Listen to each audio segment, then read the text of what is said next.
Hello guys! Welcome po ulit dito sa Neto. So ngayon, bibidyohan nga po natin kung paano mag-request ng increased credit limit sa ating credit card gamit ang online banking. Ayan. So ano nga po natin gagawin ay mag-open lamang po kayo ng browser at i-type nyo po ang online.video.com.ph at mag-login po sa ating account. Okay, so after natin mag-login, makaka-receive tayo ng OTP. Input lang po natin yung OTP. Okay, so after po nating mag-login, ito na nga, mapupunta na tayo dito sa homepage or yung account natin. Okay, so dito po sa bandang kaliwa, i-click natin itong More Services. And then, under More Services, choose an option, Credit Card Services. Okay, so after credit card services, ganit account, so itap nyo lang po yung box na yan.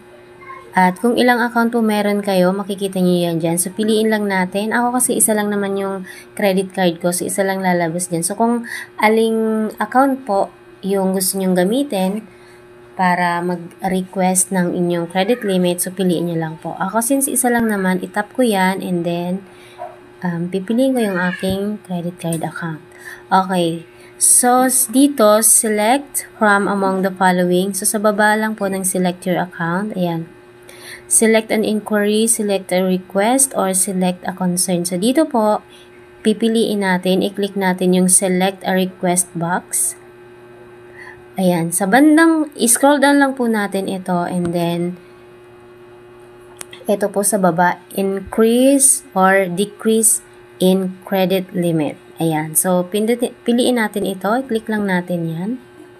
Okay. So, after nating makapili ng ating request, ayan. I-click natin yung submit.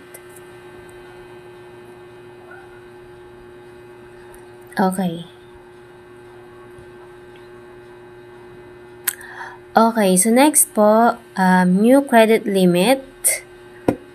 Existing video credit card number. So, nandiyan na po. Okay. So, yung credit card number nyo po nakalagay na dyan.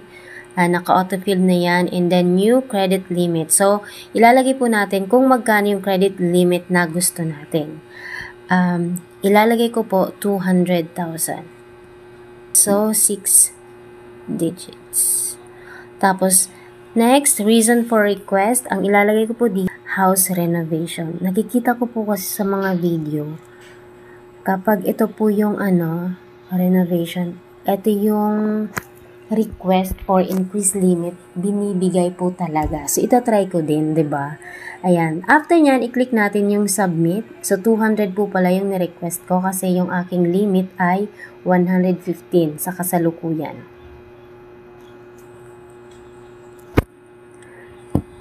Okay. So, after nyan, makaka-receive po tayo ng OTP. Ilalagay lang natin 276 100. Okay. 276 100. Okay. So, ilalagay lang natin yung OTP and then click submit.